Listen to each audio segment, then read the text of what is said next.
একাত্তর নিয়ে পরাজিত আওয়ামী বামেরা উঠে দাঁড়াইতে চাইবে, এই দাঁড়াইতে চাওয়ার সাথে শক্তভাবে বিএনপি পাশে দাঁড়াইতেছে, এটাই সমস্যা। আওয়ামী লীগ তার ফ্যাসিস্ট শাসনের বৈধতা উৎপাদনের জন্য একাত্তরকে ব্যবহার করেছিল। বিএনপি মনে করতেছে তারা একাত্তরকে ব্যবহার করে তার প্রধান প্রতিপক্ষ জামাতকে ঘায়েল করে দিবে। কামডা গলে বিএনপি ভালো করতেছে। বিএনপির হারাইতে বাংলাদেশের জনগণের বেশি বেগ পাইতে হবে না। কারণটা এইটা না যে একাত্তর বিএনপি বিরোধী শক্তিকে বিব্রত করবে, কারণটা হইতেছে এই সফট পলিটিক্যাল অস্ত্রকে বিএনপি কিভাবে ইউজ করবে সেটা না জানা। এই সফট অস্ত্র ভালো মতো ইউজ করতে না জানলে নিজের হাতেই ফাইটা যেতে পারে। একাত্তর নিয়ে আমার কিঞ্চিত লেখাপড়া আছে, মানে মুক্তিযুদ্ধের বয়ানে ইসলাম লেখার সময় আমি একাত্তরের এমন কোনো প্রকাশিত দলিল নাই যেটা খুঁটায় খুঁটায় পড়ি নাই। তো এটা পড়ে যা বুঝেছি যে একাত্তরের ইতিহাস এত মিছা কথা দিয়ে ভর্তি, এত কন্ট্রাডিকশনে ভর্তি, এত বাটপাড়িতে ভর্তি যে এইটারে হুতায় দেওয়া পানি ভাতের কাজ। বদরুদ্দিন ওমরই কইছেন যে একাত্তরের ইতিহাস 90% মিছা কথা। এই ইতিহাসের চেতনারে উড়ায় দেওয়া, জয় বাংলা কইরা দেওয়া বা হাতের কাজ। একাত্তরের নৌকায় বৈশা আওয়ামী লীগ যে কিনা একাত্তরের ফার্স্ট ডিভিশনের প্লেয়ার সেই ডুবিছে, আর একাত্তরের সেকেন্ড ডিভিশনের প্লেয়ার বিএনপি আরো ডুববি। এখন অনেকে কইতে পারে তাইলে আমরা একাত্তর নিয়ে করমুটা কি? এর কথা কমু না? অবশ্যই কমু, অনেক বেশি কমু। একাত্তরকে একটা বিগেস্ট হিস্টোরিক ইভেন্ট হিসাবে আমাদের লেন্সে পাঠ করা লাগবে, আমাদের নিজেদের চোখে দেখা লাগবে, ইন্ডিয়ার চোখে না, আওয়ামী লীগের চোখে না, বাটপাড়ি আর মিথ্যাচারের লেন্সে না। তাহলে সেটা কেমন হবে? কোন লেন্সে? আমাদের নিজেদের লেন্সে, আমাদের নিজেদের চোখে। আমাদের নিজেদের চোখে দেখাটাই সারা দুনিয়া নেবে, বাংলাদেশের বেশিরভাগ মানুষ নেবে। আপনারা দেখেছেন 1971 নিয়ে, 6 দফা নিয়ে, ভাষা আন্দোলন নিয়ে আমি মেলা বাংকার ব্লাস্টার এপিসোড করেছি। আমাদের গেলাইছে অনেক, কিন্তু পাল্টা আর্গুমেন্ট কিন্তু কেউ তুলতে পারে নাই।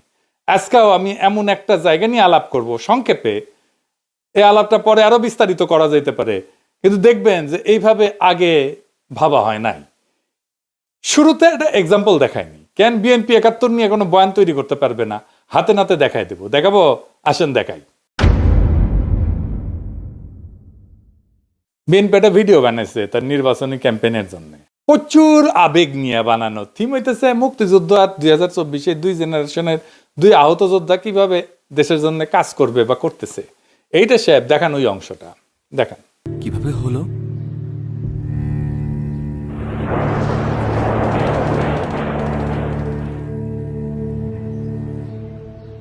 একাত্তর। আর তোমারটা?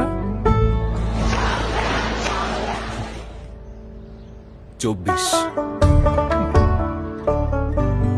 চলো উঠি, অনেক কাজ পড়ে আছে। হ্যাঁ, আমারও অনেক কাজ আছে। মানে হইতেছে 1971 ক্ষত হাতে আর 2024 ক্ষত পায়, তাই তো? আপনারা হাত হারানো মুক্তিযোদ্ধা দেখেছেন জীবনে? কদাচিৎ দেখতে পারেন, আমি দেখি নাই।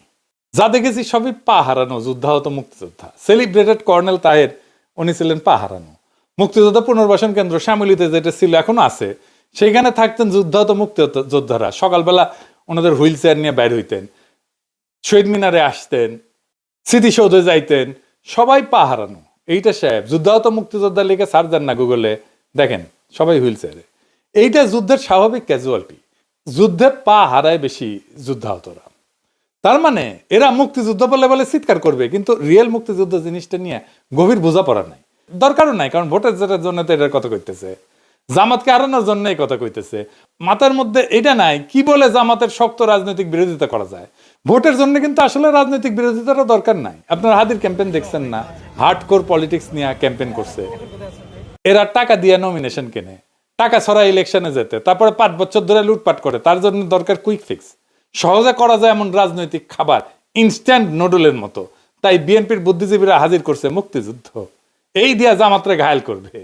আওয়ামী লীগ 71 দিয়া ফ্যাসিবাদের বৈধতা উৎপাদন করছে, বিএনপি 71 দিয়া জামাতকে মারতে চায়। দুই পক্ষ 71কে একটা পলিটিক্যাল ইনস্ট্রুমেন্ট বানাইছে ভোটে জেতার জন্য, তার রাজনৈতিক লক্ষ্য হাসিল করার জন্য। আর বিএনপি বলে একটা দল ধর্ম নিয়ে রাজনীতি করে, আর তোরা যে মুক্তিযুদ্ধ নিয়ে রাজনীতি করতেছিস, তা আবার ভোটে জেতার জন্য। 2024কে দাঁড় করাবে 1971-এর লিগ্যাসি বা উত্তরাধিকারের উপরে। 1971-এর লিগ্যাসির উপরে 2024 দাঁড়ায় নাই। 1971-এ যারা সিপাহী সালার, তারা জিয়াউর রহমানকে রাজাকার বলতো। 1971-এর খেতাব কাইরে নিছে জিয়াউর রহমানের। আর সবাই ফ্যাসিবাদের সফটওয়্যার হার্ড পাওয়ার ছিল। 1971-এর নামে আমাদের উপরে ফ্যাসিবাদ চাপায় দেওয়া হয়েছে। 2024-এ দেখেছেন কেউ এসে বলছে আমি মুক্তিযোদ্ধা, আমি হাসিনার এই শাসনের বিরুদ্ধে লড়াই করেছি? বলে নাই। এই বিপ্লবের স্ফুলিঙ্গই তৈরি হয়েছিল মুক্তিযোদ্ধার সন্তানেরা চাকরি পাবে না তো রাজাকারের বাচ্চারা চাকরি পাবে, এই কথায়। 2024-এর বর্ষা বিপ্লবকে এই যে আনিস আলমগীর নারকীয় সন্ত্রাস বলছে, সেও নিজেকে মুক্তিযোদ্ধার সন্তান দাবি করত। যাই হোক, 1971 কোন বয়ান আমরা তৈরি করব, আজ এইখানে আলাপের একটা অংশ থাকবে। কিভাবে আমরা আওয়ামী আর ইন্ডিয়ান বয়ান উতরায় যেতে পারবো, তার বাইরে 1971 নিয়ে আমাদের নিজেদের বয়ান তৈরি করতে পারবো। আসেন সেটা একটু বুঝে দেখি। 1971 একটা ঐতিহাসিক বাস্তবতা। 1971-কে অস্বীকার করা সম্ভব না, কেউ করেও না। বলার চেষ্টা করে, যদি কেউ বলে সূর্য নাই, তাহলে তো সূর্য আকাশ থেকে হাওয়া হয়ে যায় না, তাই না? এটা ঘটনা ঘটছে। 1971-এ কি হয়েছিল? 1971-এ পূর্ব পাকিস্তানের স্বায়ত্তশাসনের আন্দোলন স্বাধীনতার আন্দোলনের রূপ নেয়। কিন্তু এটাও সত্য, পাকিস্তান ভাঙার জন্য মুজিব নিজে ভারতের সাথে ষড়যন্ত্র করছে। আগরতলা ষড়যন্ত্র করেনি? আগরতলা ষড়যন্ত্র মামলা হয়েছে না? পাকিস্তান যেন ব্যর্থ রাষ্ট্র হয়, সেই জন্যে মুজিব চেষ্টা করছে ভারতের সাহায্য নিয়ে। ভারত সবসময় সাহায্য করে গেছে। পাকিস্তান হইল কমিউনিস্টরা কু করার চেষ্টা করলো, উত্থান ঘটলো আইয়ুব খানের। এই কুয়ের পেছনে ছিল সেই আদি অকৃত্রিম অখণ্ড ভারতের পূজারী বামেরা। ওই কুনা হইলে পাকিস্তানে আর্মি এইভাবে এতদিন সামরিক শাসন চালাইতে পারে না। তবে পাকিস্তানকে ধোয়া তুলসী পাতা তা তো ছিল না। পাকিস্তান কেন সৃষ্টি হইল? পাকিস্তান সৃষ্টি হইল ভারতের সংখ্যালঘুদের জন্যই তো। মুসলমান আর হিন্দু দলিত দুই সম্প্রদায় মিলে পাকিস্তান আন্দোলন করলো। পাকিস্তান মানে কিন্তু পাক বা পবিত্র স্থান না। পাকিস্তান হচ্ছে একটা সংক্ষিপ্ত নাম, এটা ভূখণ্ডের। কোন কোন ভূখণ্ড? পাঞ্জাবের পি, আফগানিয়া যেটা আজকে খাইবার পাখতুনওয়ালা, ওটার আগে নাম ছিল আফগানিয়া, সেটার এ, কাশ্মীরের কে, সিন্ধের এস, আর বেলুচিস্তানের TAN, এই সব মিলে হইতেছে পাকিস্তান। তার মানে উত্তর পশ্চিম ভারতের কয়েকটা অঞ্চল জুড়ে একটা রাষ্ট্র। খেয়াল করেন, এখানে বাংলা নাই, পূর্ব বাংলা নাই। পাকিস্তান আন্দোলনের সূচনা ঢাকায়, মুসলিম লীগের জন্ম ঢাকায়। তারা আন্দোলন করতেছে যেই রাষ্ট্রের জন্য, সেই রাষ্ট্র কল্পনায় বাংলাই নাই। তাহলে ওই রাষ্ট্রে পূর্ব বাংলা টিকে না তো, মনোজগতেই তো নাই। ভাষার জন্য কিভাবে রাজনীতি পরিবর্তিত হয় বুঝছেন তো? ভাষার মধ্যে রাজনীতি কিভাবে লুকায় থাকে। পূর্ব বাংলা ঢুকছিল সংখ্যার জোরে, কিন্তু রাষ্ট্রের কল্পনায় ঢোকেনি তো। এইখানে ইতিহাসের লেন্স বদলাইতে হবে। আমরা সাধারণত ভাবি পাকিস্তান ভাগলো 1971-এ। আসল সত্যটা হইলো পাকিস্তান ভেঙ্গেই বানানো হয়েছিল। এটা রাষ্ট্রের নামই যখন একটা অংশকে বাদ দিয়া এটাকে চিন্তা করা হয়, কল্পনা করা হয়, তখন সেই অংশকে পরে শাসন করতে হয় বন্দুক দিয়া, ভোট বাতিল কইরা, সংখ্যাগরিষ্ঠতাকে ভয় পাইয়া, ট্রিগার চাইপা। আর ইন্ডিয়ার উস্কানি তো ছিলই। পাকিস্তানের এলিটটা এতই বেকুব ছিল যে কোনোভাবেই পূর্ব পাকিস্তানকে পলিটিক্যালি কিভাবে ওন করতে হবে সেটা বুঝতে পারেনি। মুসলিম লীগকে টেকাইতে পারে নাই। পাকিস্তান রাষ্ট্রকে যে টিকায় রাখবে পলিটিক্যাল ইনস্টিটিউট, তারই টুকরা করলো। সোহরাওয়ার্দী তার অনুসারীদের মুসলিম লীগ থেকে বের করে দিল। জন্ম নিল আওয়ামী মুসলিম লীগ। আর সোহরাওয়ার্দী যে বাংলাই বলতে পারতো না, তার শিষ্যরা রাষ্ট্রভাষা আন্দোলন শুরু করলো বাংলা ভাষার জন্য। কি তামাশা! দলিত হিন্দু নেতা যোগেন মন্ডলকে রাতের আধারে পাকিস্তান ছাড়তে হলো। একটার পর একটা ভুল করতে করতে করতে করতে শেষ পর্যন্ত বাংলাদেশ রাষ্ট্রের জন্ম অবশ্যম্ভাবী করে তুলল। পাকিস্তান নিজেই করলো। পাকিস্তানকে তার হিস্টোরিক মিস্টেক গুলো অ্যাকনলেজ করতে হবে, তো এটা স্বীকার করতে হবে। শুধু ইন্ডিয়ার দোষ দিলে তো হবে না। ইন্ডিয়ার ষড়যন্ত্র কেন সফল হইতে পারলো সেটার হদিস নিতে হবে। মুশকিল হইতেছে নিজের পাদের গন্ধ কেউ নিজে টের পায় না। সেজন্যই এনগেজ হইতে হয় ভিন্ন মতের সাথে। পাকিস্তান ট্রুলি এনগেজ হয়েছে বাংলাদেশের সাথে, বাংলাদেশের ইন্টেলিজেন্সিয়ার সাথে, বাংলাদেশের সিভিল সোসাইটির সাথে, বাংলাদেশের একাডেমিয়ার সাথে, বাংলাদেশের মিডিয়ার সাথে। হয়নি, এখনো হয় না। ইন্টেলেকচুয়ালি এনগেজ হয়নি। হইলে ইন্ডিয়ার এই বারবারন্ত অনেক এফিসিয়েন্টলি ঠেকাইতে পারতাম আমরা বাংলাদেশে। এখন 71-এর সবচেয়ে বড় ট্র্যাজেডি কি, এটা আমাদের বুঝতে হবে। 71-এর সবচেয়ে বড় ট্র্যাজেডি গণহত্যা, জেনোসাইড। ক্লাস বুক রেফারেন্সের জেনোসাইড। এই জেনোসাইডের দুইটা বড় পার্ট, একটা বাঙালি জেনোসাইড আর একটা বিহারি জেনোসাইড। বিহারি জেনোসাইড একেবারে মুছে দেওয়া হয়েছে, বিহারিদেরকে বাঙালিরা মারছে। আমরা বাঙালি জেনোসাইড বলি, কিন্তু দেখেন 1971-এর সবচেয়ে বড় দখল গেছে হিন্দু সম্প্রদায়ের উপরে, বাঙালি হিন্দুর উপরে। এটা শুধু একটা জাতির উপরে আক্রমণ না, একটা জাতির নির্দিষ্ট ধর্ম সম্প্রদায়ের উপরে আক্রমণ। এই ক্ষতটা হিন্দু সম্প্রদায়ের মধ্যে গভীর। আমার ফুলকুমারিতে পড়ছেন যে আমার বগুড়ার বাড়ি দখল করে নিয়েছিল আমাদেরই এক প্রতিবেশী। এখনো তারা আমাদের প্রতিবেশী, এখনো। এই যে এক্সট্রিমলি কমপ্লেক্স জটিল সিচুয়েশন, এটার তো প্রপার রিকনসিলিয়েশন হয়নি। তো আমার সেই প্রতিবেশী, উনি তো কোনোদিন এসে আমাদের পরিবারের কাছে মাপ চান নাই যে কাজটা ভুলেছে, মাফ করে দেন। এখন পিনাকি দাবরানি দিলে ওই ভারিচারা হয়ে পালাইবে, সেটা অন্য কথা। কিন্তু বাংলাদেশের সব হিন্দু তো পিনাকি না, সে তো ভয়ে থাকে আমার বাড়ি না আবার দখল করে ফেলে। এইটাকে অ্যাড্রেস করতে হবে, জেনোসাইডের একটা ফয়সালা করতে হবে। আমি দুইটা কাজ খুব চেষ্টা করেছি এই সরকারকে দিয়ে, প্রফেসর ইউনূসের সরকারকে দিয়ে। 71 নিহতদের পুরো নাম তালিকা করা প্রজেক্ট, এক প্রফেসর কাজ করতেছেন এইখান থেকে ওইখান থেকে নানা ফান্ড টান নিয়ে, সামান্য একটা ফান্ডের জন্য উনি ফিল্ড ওয়ার্ক করতে পারতেছেন না, শেষ করতে পারতেছেন না। আমি হয়রান হয়ে গেলাম একটা ফান্ড ম্যানেজ করে দিতে। আমাদেরই সব ভাই ব্রাদার সরকারে আছে, তারাও করে দিলেন না। এটা আর কি বলবো, আর এখন বলতে গেলে তো ওনাদের সাথে রাগারাগি ঝগড়াঝাটি করতে হয়। এই কষ্টটা পড়ে যেতে পারতো প্রফেসর ইউনূসের সরকার, আমি ওনার জন্য ক্রাউড ফান্ডের ব্যবস্থা করতে পারতাম, কিন্তু আমি ওনার এক্সপোজ করলে ওনার বিপদ হবে, ওনারা খাইয়া দেবে ইন্ডিয়া বা আওয়ামী লীগ। আর একটা কাজ হইতেছে বিহারিদের ক্যাম্পগুলো বন্ধ করে তাদের মেইন স্ট্রিমে নিয়ে আসা। এটা লজ্জার যে তারা এখনো একটা ক্যাম্পের মধ্যে, ঘেটোর মধ্যে আছে। আব্দুল নূর তুষারেরা গণহত্যার জন্য পাকিস্তানে 3 বার ক্ষমা চাইলো, আবার চাইতে বলে ক্ষমা। আব্দুল নূর তুষারেরা বিহারি গণহত্যার জন্য ক্ষমা চাইতে প্রস্তুত আছে? নাই। তাইলে ইতিহাসের রিকনসিলিয়েশন হবে কিভাবে? যখন বিহারি গণহত্যার কথা আসবে তখন দেখবেন গা মুসরা মুসরি করিচ্ছে। আর ফাইনালি জামাতের 1971 স্বাধীনতা যুদ্ধের ভূমিকা, এটা নিয়ে ফাইনাল আলাপ। জামাতের বিরুদ্ধে অভিযোগ যেটা আওয়ামী লীগ করে, সে একই অভিযোগ করে বিএনপি। আওয়ামী লীগ অভিযোগ করে জামাত নেতারা 1971 পাকিস্তানি বাহিনীর গণহত্যার সহযোগী ছিল, এই গণহত্যার জন্য জামাতই দায়ী।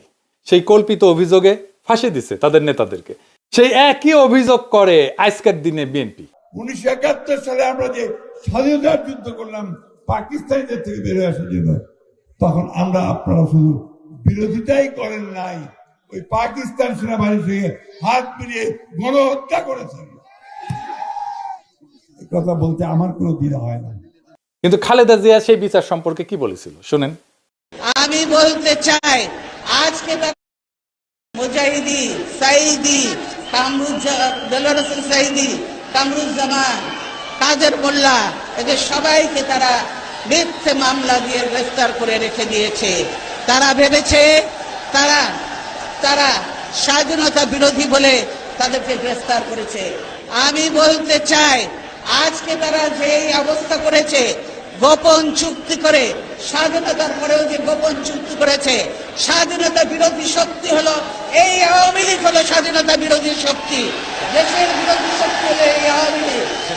আগে তাদেরকে আগে ব্যবস্থা করতে হবে, তবেই এই দেশ নিরাপদ হবে, স্বাধীন হবে।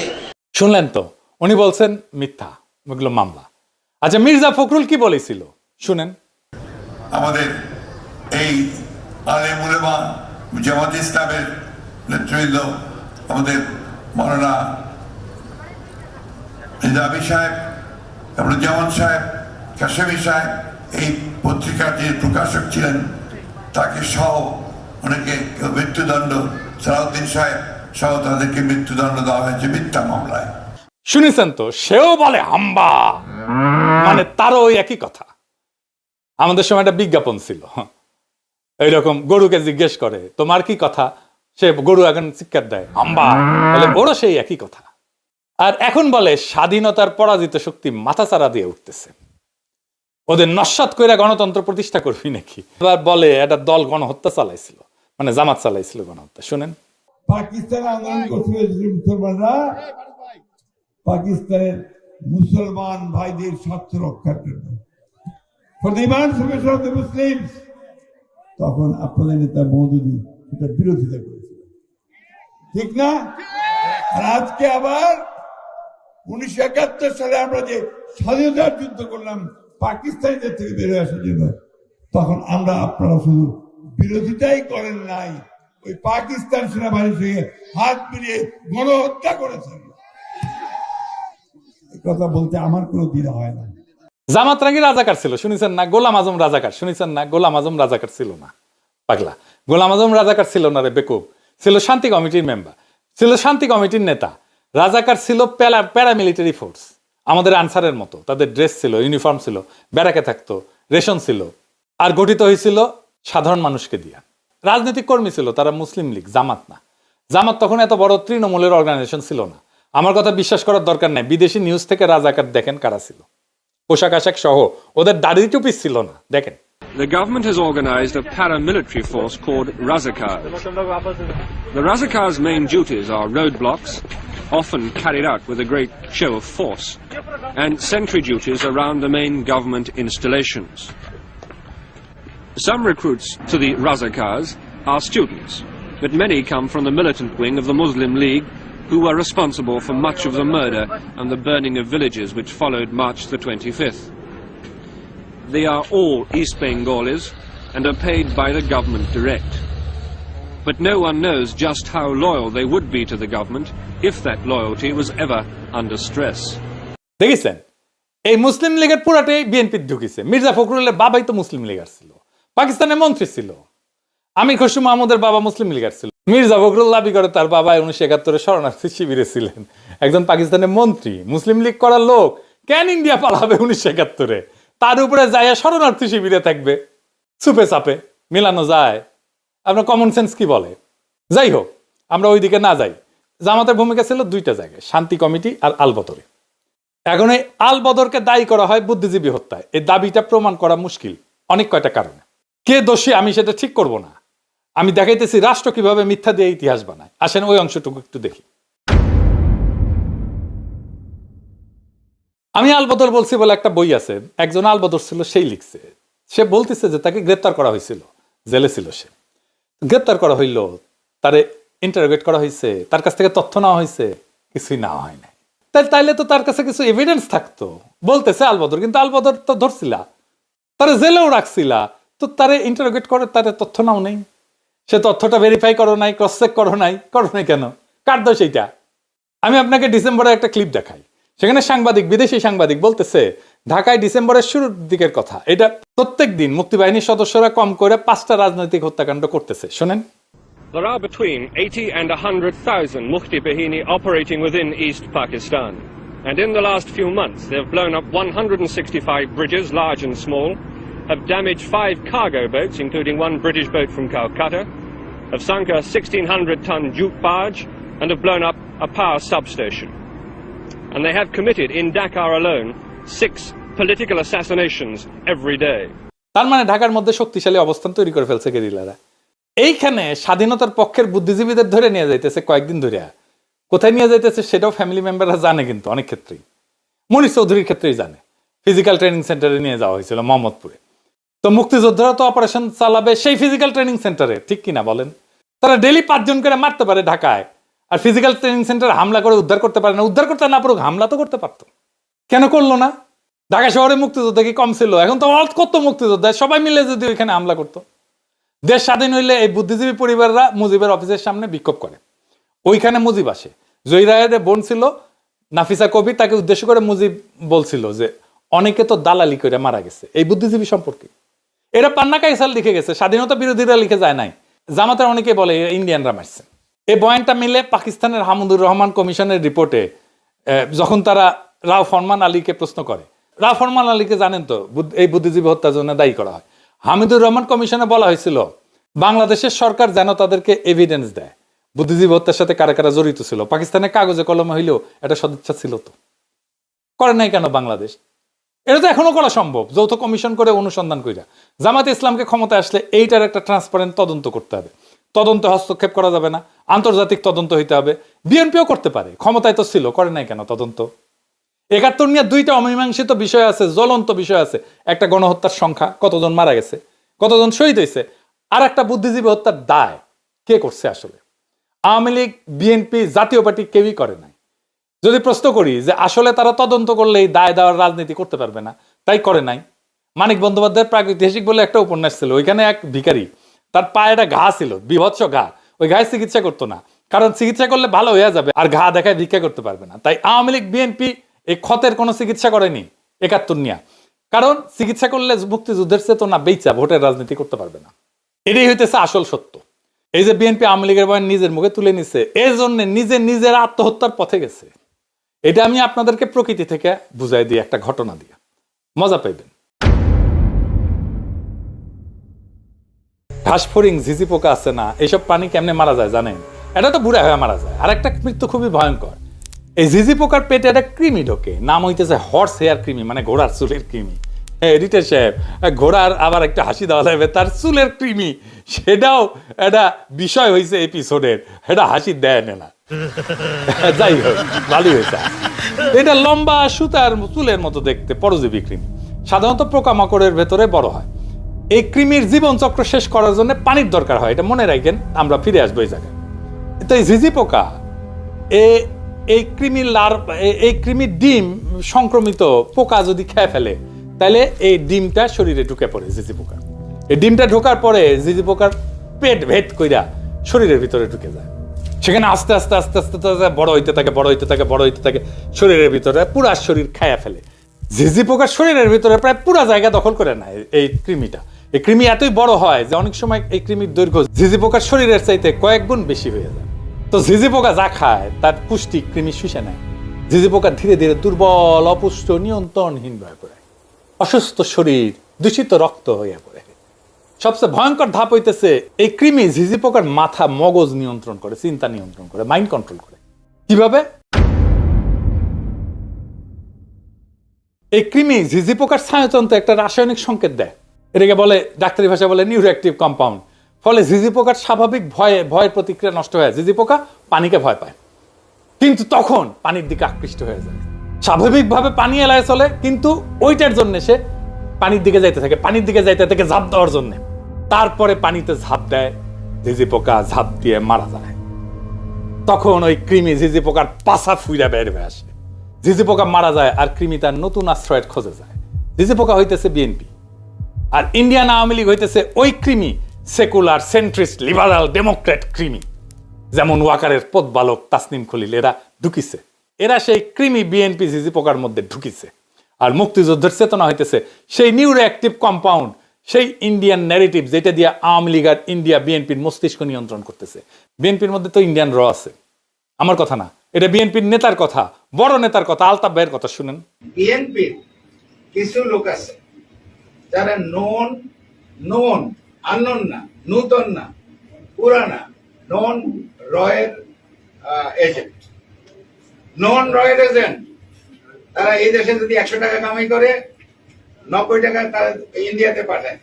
এখন বিএনপি ঝিঝি পোকার মতো পানির দিকে ঝাঁপ দিতে যেতেছে। আগামী নির্বাচনে ভরাডুবি হইলে বিএনপির পাছা ফাইটিয়া আওয়ামী লীগের কৃমি বাইর হয়ে আসবে পরিপুষ্ট হইয়া। বাংলাদেশে আবার আওয়ামী লীগের পুনর্জন্ম হবে, বাংলাদেশের একটা ট্রু ন্যাশনালিস্ট পলিটিক্যাল পার্টির ধ্বংস কইরা তার ধ্বংসস্তূপ থেকে আওয়ামী লীগ উত্থিত হবে। এইভাবে, ঠিক যেইভাবে মুসলিম লীগ ধ্বংস হয়েছিল, তার মধ্যে থেকে আওয়ামী লীগ বাড়াইছিল। এখন তাই আমাদের বৃহত্তর রাজনৈতিক ফ্রন্ট করা ছাড়া উপায় নাই। বিএনপি শেষ, বাংলাদেশের স্বাধীনতা সার্বভৌমত্ব রক্ষার জন্যই আমাদের লাগবে একটা নতুন ন্যাশনালিস্ট ফ্রন্ট। আগামী নির্বাচনে সেই ফ্রন্টকে আমাদের সর্বশক্তি দিয়ে জয়যুক্ত করতে হবে, না হলে বিএনপি ঝিঝি পোকার পেট থেকে বাইরে হওয়া আওয়ামী কৃমি আমাদের দেশটা আবার ধ্বংস করে ফেলবে। এইটাকে কি আমরা হইতে দেব? কখনোই না। এইটাকে আমাদের থামাইতে হবে, বাংলাদেশ রাষ্ট্রটাকে আমাদের রক্ষা করতে হবে। এটাই জুলাই, এটাই 2024-এর বর্ষা বিপ্লবের শিক্ষা। আমরা বাংলাদেশকে রক্ষা করব ইনশাল্লাহ। ইনকিলাব জিন্দাবাদ।